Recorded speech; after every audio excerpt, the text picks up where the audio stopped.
Pos yang disiagakan oleh Polda Sumatera Selatan khususnya Direktorat Lalu Lintas. Menurut Direktur Lalu Lintas Polda Sumsel Kombes Pol Pratama Adhaya Sastra, masing-masing 20 pos di Jalan Lintas Timur, lalu 20 pos di Jalan Lintas Tengah, dan 4 pos di Jalan Lintas Tengah.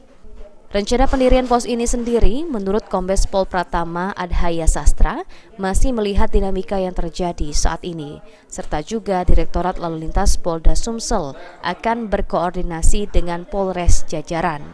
Saat ini, Polda Sumsel masih berkoordinasi dengan Mabes Polri, serta juga meningkatkan personil untuk pengawasan dan pengamanan selama libur Nataru.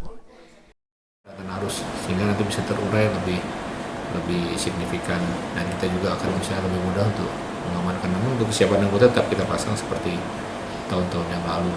Kita akan meningkatkan situasi pengamanan atau situasi pos, mungkin mengingat setiap tahun pasti akan terjadi pertambahan jumlah kendaraan yang akan melalui jalur lintas tersebut.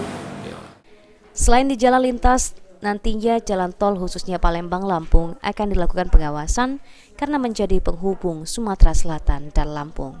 Firman Hidayat, PAL TV.